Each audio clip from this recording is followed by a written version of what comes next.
हाँ, तो बेटा, अब अपना अगला टॉपिक कौन-सा है? Consumer equilibrium. अब देखो इक्विलिब्रियम का मतलब ही सस्ते में समझो happy, happy, happy. Consumer equilibrium का मतलब ये होता है एक पॉइंट जहाँ पे कंज्यूमर को मैक्सिमम सैटिस्फैक्शन मिलता है प्लस यहाँ पे एक ऐसा पॉइंट है जहाँ पे कंज्यूमर इज़ नो ये नो है, नो टेंडेंसी टू चेंज।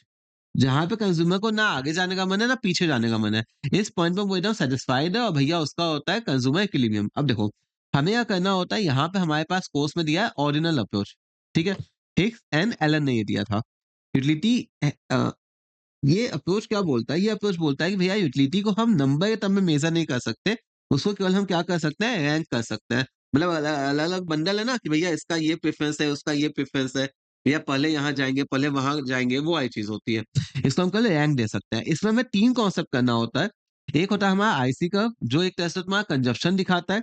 ये एक तरह से सपना होता है कि काश अगर इतना कंज़्यूम कर पाते तो। बजट लाइन बोलता है परचेज़, बेसिकली ये तुम्हारी औकात दिखाता है परचेज़िंग पावर कि भैया तुम्हारे पास जेब में कितना पैसा है। कंज्यूमर इक्विलिब्रियम तुम्हारी क्या दिखाता है? रियलिटी दिखाता है। बेसिकली जब हम इन दोनों को प्लस कर देते हैं, तो फिर कंज्यूमर इक्विलिब्रियम बन जाता है, मतलब मिल के बनता है। आगे, इंडिफरेंस कर्व होता क्या है? इंडिफरेंस कर्व बोलता है ये एक ऐसा कर्व रिप्रेजेंट करता है, जहाँ पे जितने भी हम कॉम्बिनेशन 2 गुड्स का कंज़्यूम करते हैं, ठीक है? जो हमें क्या देता है? इक्वल लेवल ऑफ सैटिस्फैक्शन, मतलब कि भैया हमें आप ये बंडल थमा दो या ये बंडल थमा दो, हमें हमें कोई भी फ़र्क नहीं पड़ेगा, हमें दोनों का दोनों चलेगा, ठीक है? भैया जैसे होता है ना, आप हमें 4 रोटी, 2 कटोरी चावल दे दो या फिर 3 रोटी, 3 कटोरी चावल दे दो, दोनों में हम सैटिस्फाइड हैं, सेम इक्वल सैटिस्फैक्शन मिलता है। और all those combination of 2 goods among which the consumer is indifferent. Indifferent का मतलब ये होता है मैनू की फ़र्क पैंदा है, मैंने तो दोनों चलेगा, ठीक है? ये भी और ये भी। वांटेड फ़िल्म में था ना यार, वांटेड फ़िल्म में कितनी खूबसूरत बात कही थी हमारे सलमान साहब ने, उनसे वो हीरोइन आके पूछती है, "भैया तुम्हें लड़की कैसी चाहिए?" सलमान भाई साहब बोलते हैं, "अपने को तो जैसे भी कोई भी चलेगी।" लेकिन साला सामने वाली का भी इतना लंबा लिस्ट आता है, उसमें अपन फिट नहीं होता। उनको तो कोई भी चलती ना, बस तो कोई भी बंडल अपने को चलेगा। आगे, आईसी कर्व इसी का नाम क्या होता है? आइसो यूटिलिटी कर्व या इक्वल यूटिलिटी कर्व, ठीक है?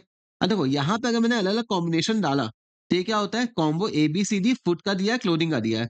यहाँ मैंने क्या किया? यहाँ पे प्लस अगर 1 किया तो यहाँ पे माइनस कितना किया? 6। यहाँ पे प्लस 1 किया तो माइनस कितना किया? 2। यहाँ पे प्लस 1 किया तो भैया माइनस कितना किया? 1, ठीक है? भैया एक ज़्यादा होगा तो एक तो कम होगा ना, लेकिन सारे के सारे बंडल हमें इक्वल लेवल ऑफ सैटिस्फैक्शन देंगे। सही आपने एमआईएस क्या लिखा है बताते हैं, ठीक है? देखो, इसमें तो आईसी कर्व की ये फोटो दिख रहा है, ए, बी, सी, डी। ये क्या हो गया भैया? 12 ये वाला बंडल अगर हम लिखने जाएँ, तो बेटा ये वाला बंडल हमारा कौन-सा हो गया? 12 पे 1 फिर 6 पे 2 फिर 4 पे 3 या 3 पे 4 हुआ ना? ठीक? चलो, अब देखो MIS marginal rate of substitution एक तरह से क्या होता है इसका स्लोप, ठीक है? देखो मार्जिनल रेट ऑफ सब्स्टिट्यूशन पहले स्लोप देखते हैं। देखो, स्लोप का मतलब होता क्या है बेटा? बहुत ध्यान से समझा। स्लोप का मतलब होता है ढलान। ये जो ढलान बनी आप ये देखो ना, एक ये पॉइंट है, यहाँ से तो हम इनफाइनाइट लाइन ले जा सकते हैं। लेकिन अगर मान लो एक ये पॉइंट है, अब ये पॉइंट है, अब तो एक ही लाइन जाएगा। ये आया किसकी वजह से? ये इसकी वजह से आया सर यहाँ पे कुछ डिफरेंस था और यहाँ पे कुछ डिफरेंस था। अगर यही डिफरेंस आपका चेंज हो जाता, तो भैया लाइन अलग बनती ना। मान लो अगर यही डिफरेंस तुम्हारा ये ऐसे हो जाता, तो भैया लाइन चेंज बन जाती, ये लाइन ऐसे जाती। तो स्लोप का मतलब होता है ढलान और ढलान बनती किस वजह से है? भैया लाइन में कितना डिफरेंस आता है देखो। जैसे डेल्टा एक्स यहाँ पे कितना आया और डेल्टा वाई कितना आया। तो स्लोप को हमेशा क्या बोलते हैं? Delta Y by delta X. अब भैया एक्स वेरिएबल पे जो भी हो और वाई एक्सिस पे जो भी हो, ठीक? देखो यहाँ पे अगर जाएँगे, क्या हो जाता है हमारा आईसी कर्व की फोटो हो गई MRS. Marginal rate of substitution, marginal rate of substitution. भैया मार्जिनल का मतलब 1 एक्स्ट्रा, रेट का मतलब स्पीड हो गया, ठीक? Rate at which the consumer is prepared to exchange goods of X and Y holding the level of satisfaction constant moving along a curve। मतलब basically ये होता है कि भैया जिस स्पीड से बहुत ध्यान से सुनो, ये तो आपकी बुकिश लैंग्वेज थी, यहाँ पे सस्ते में समझो। ये क्या बोलता है एमआईएस? जिस स्पीड से हम एक कमोडिटी को सब्स्टिट्यूट करते हैं ताकि हमें दूसरी कमोडिटी का 1 एक्स्ट्रा मिल सके। क्या बोला? Rate at which a consumer is substituting number of commodities of one commodity to get one additional of another. दूसरे का एक एक्स्ट्रा मिल जाए इसके लिए हम पहले वाले का कितना सब्स्टिट्यूट करते हैं, उसको क्या बोलते हैं? MIS marginal rate of substitution. जैसा कि मान लो यहाँ पे हम जाएँगे, अब ये देखो, यहाँ पे देखो। सर यहाँ पे क्या हुआ, मैंने इसके एक के लिए कितना सैक्रिफाइस किया? 6, फिर इसके लिए कितना किया? 2, तो हम इसको लिख सकते हैं 6:1, 2:1, 1:1, तो ये आ गया ना MIS। क्लियर हुआ? चलिए आगे। आई होप सो क्लियर हुआ होगा। एक बार फिर से देख लो, ठीक है? कि भैया जिस स्पीच से मैंने सैक्रिफाइस किया ताकि दूसरे की 1 एडिशन मिल सके, ठीक है? उसी को बोलते हैं MIS। यहाँ पे देखते हैं, MIS क्या है? Goes on decreasing.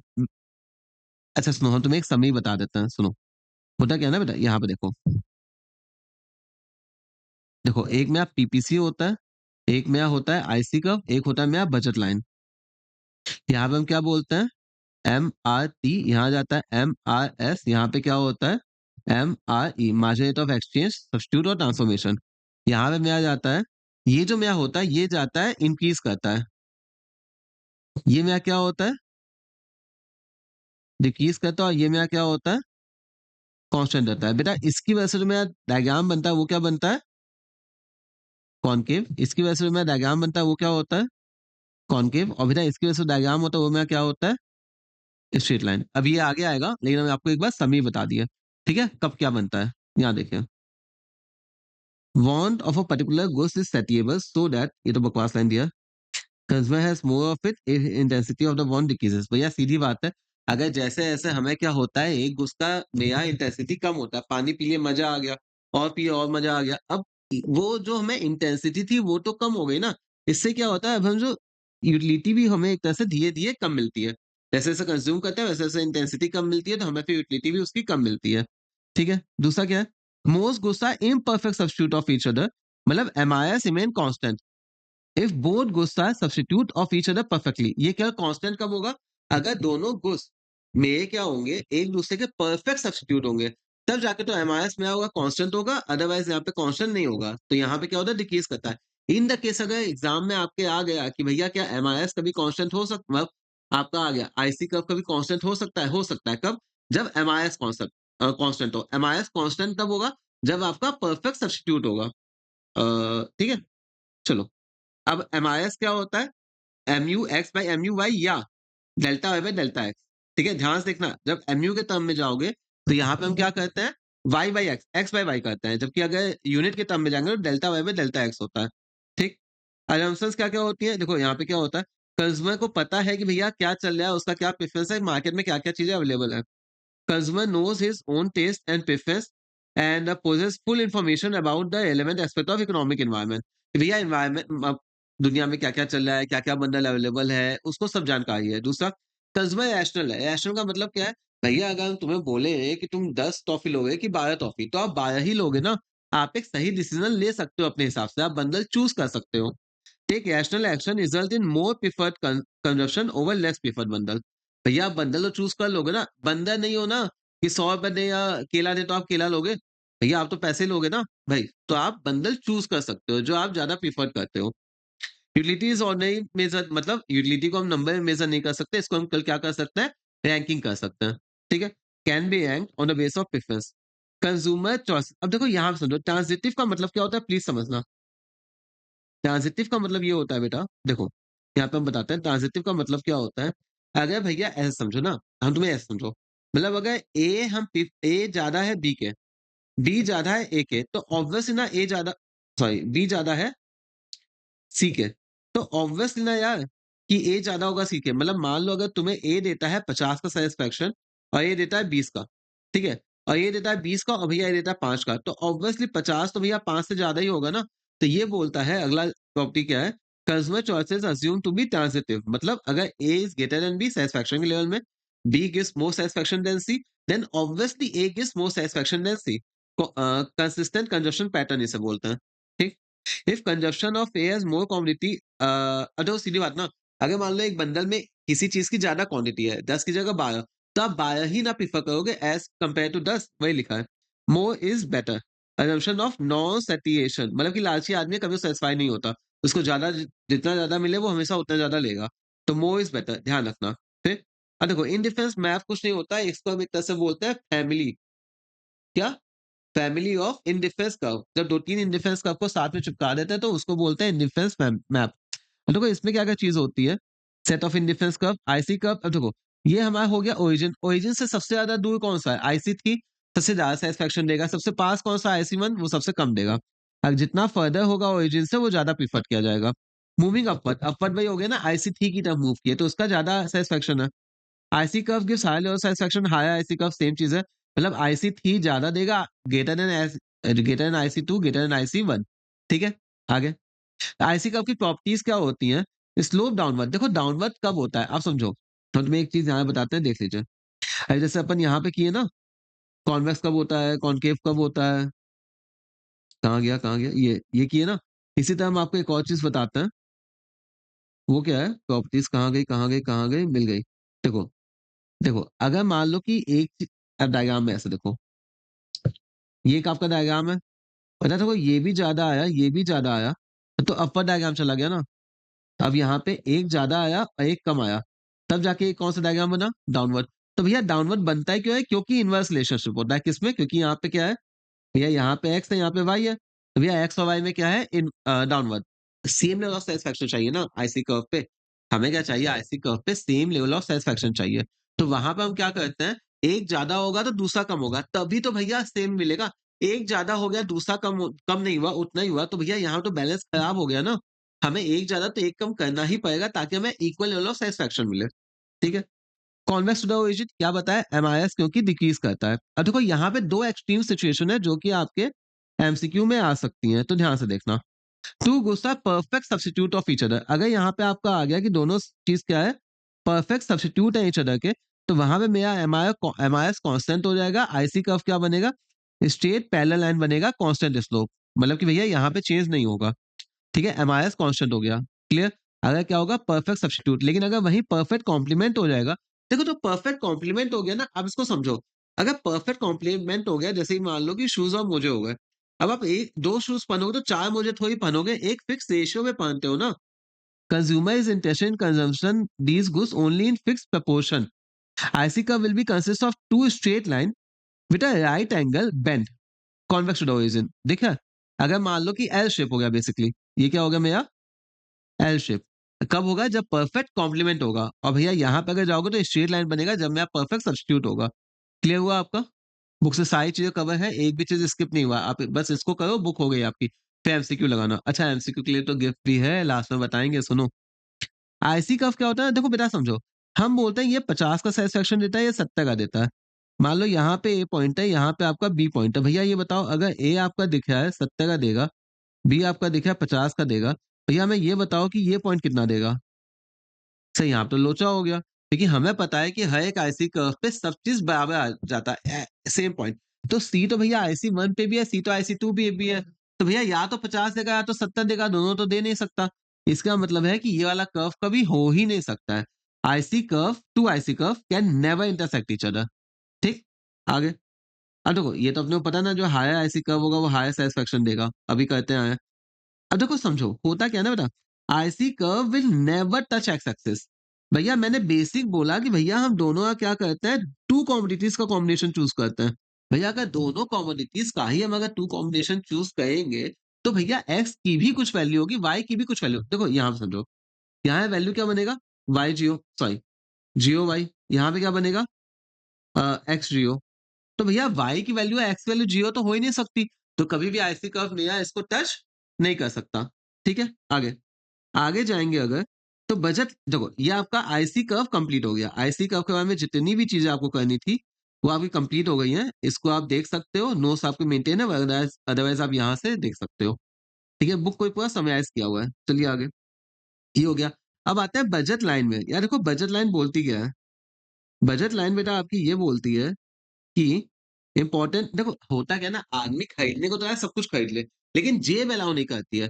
तो जो कंज्यूमर का एक सबसे बड़ा लिमिटेशन आ जाता है, मतलब कांस्टेंट आ जाता है, वो हो जाता है उसका बजट। तो उसी चीज को ध्यान में रखते हुए परचेजिंग पावर की बात करता है बजट लाइन। बजट कांस्टेंट यहाँ पे क्या होता है देखो, कंज्यूमर दोनों कमोडिटी क्या खरीदेगा? भैया 5 टॉफी खरीदा 10 रुपए की, 3 टॉफी खरीदा 20 रुपए की। लेकिन वो क्या होगा, जितना ही पैसा खर्चा करेगा उसके बजट से कम होगा या तो बराबर होगा। या तो पूरा पैसा खर्चा कर दिए या तो भैया थोड़ा-सा पैसा खर्चा किए। ठीक है? उससे ज़्यादा नहीं कर सकते ना जितना पैसा अवेलेबल है। वही बोला लेस देन इक्वल टू। तो देखो यहाँ पे ना 2 चीज़ आती है। ऑल द कॉम ये बुक में अलग से नहीं दिया है ना, इसको ध्यान से दो। All the combination of 2 goods that a consumer can purchase bye spending his entire income. ठीक है? हाँ, तो बेटा देखिए हमारा जो अगला टॉपिक है वो है बजट लाइन। बजट लाइन दिखाता क्या है? बजट लाइन ये दिखाता है कि सपना तो हम कुछ भी ले सकते हैं लेकिन हमारी जेब भी तो अलाउ करनी चाहिए। तो सबसे बड़ा लिमिटेशन क्या हो जाता है? पैसा। मतलब हमारा बजट कितना हम अफोर्ड कर सकते हैं। यही मेरा सबसे बड़ा कॉन्स्ट्रेंट हो जाता है। जैसे ही देखो अगर आप मान लो आप ₹10 की 5 टॉफ़ी लेते हो प्लस आप ₹20 की 2 टॉफ़ी लेते हो। तो भैया कितना हो गया? 50 और 40 ये हो गया आपका 50 प्लस 40 90। तो आपका मान लो ₹100 इनकम है तो उससे कम ही जाएगा ना। अगर आप मान लो इसको ज़्यादा अगर आप मान लो आपकी ₹50 इनकम है तब तो आप ये अफोर्ड ही नहीं कर सकते। हमेशा ये क्या आ जाएगा less than equal to. Clear हुआ? Less than equal to. अभी आगे और बताना है तो समझ में आएगा। अच्छा अब देखो होता क्या है ना बुक में एक बार इस चीज़ को एकदम स्पेसिफिकली अलग से नहीं लिखा हुआ है या तो पढ़ने जाओगे तो बड़ी मेहनत हो जाएगी। यहाँ पे देखो बजट लाइन और बजट सेट क्या होता है। बजट लाइन बोलता है all the combination of two goods that a consumer can purchase by spending his entire income. मतलब मैंने क्या किया अपना पूरा पैसा खर्चा कर दिया। क्योंकि बजट सेट क्या बोलता है स्पेंडिंग हिज इनकम। यहाँ पे एंटायर वर्ड नहीं होता है। एंटायर वर्ड नहीं होता है मतलब कि हम पूरा पैसा खर्चा करें ना करें जो भी हम कॉम्बिनेशन ले सकते हैं उसी को बोलते हैं हमारा बजट सेट में आता है। डिफरेंस क्या है देखो यहाँ पे हम अपना एंटायर इनकम खर्चा करते हैं यहाँ पे हम अपनी सारी इनकम खर्चा नहीं करते हैं, बस भैया करते हैं लेस देन इक्वल टू। यहाँ पे ध्यान देना, ये जो होता है ना, ये हमारा इक्वल होता है, जो भी हमने खर्चा किया, जबकि यहाँ पे क्या होता है लेस देन इक्वल टू होता है यहाँ पे, ठीक? जैसे ये देखो, अब बजट लाइन का आपका पॉइंट दिखाता है कि इस पॉइंट पे मेरी सारी इनकम खर्चा हो गई। यहाँ पे ये बोलता है भैया ए आएगा, बी आएगा, क्या बजट लाइन में सी आएगा? नहीं आएगा। भैया डी तो हो ही नहीं सकता, औकात के बाहर है। डी तो वैसे नहीं हो सकता। दोनों ही केस में औकात के बाहर है। लेकिन यहाँ पे भैया ए भी आएगा, बी भी आएगा। सी में पूरा पैसा खर्चा नहीं हुआ, लेकिन कॉम्बिनेशन तो बन सकता है ना लेस देन इक्वल टू में। तो भैया सी भी आएगा यहाँ पे। Budget line is a part of budget set. Budget set बड़ा हो गया। भैया उसमें वो भी आएगा जिसमें पूरा पैसा खर्चा हुआ।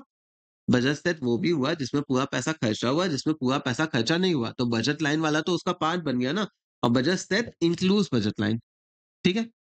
बजट लाइन का हम तुम्हें एक एग्जांपल देते हैं। देखो जैसे कि यहाँ पे क्या हुआ ₹10 एक्स का दाम था, वाई का दाम 50 ₹5 था और इनकम 50 थी। तो भैया देखो अगर हम इसका कुछ भी नहीं लिए, तो भैया पूरा ₹50 बचा तो इसका 5 ले सकते हैं ना? ये कितना आ गया? देखो यहाँ पे हम लिखे कैसे हैं? ये हम लिखे हैं P1 Q1 plus P2 Q2 equal to budget. ठीक है? तो भैया यहाँ देखिए, इसका 5 ले सकते हैं, अगर इसका 1 लिए तो 10 में निकल गया, बचा कितना 40, 40 के हिसाब से तो 5 अगर 1 का दाम है, तो 8 ही आएगा ना? ठीक है?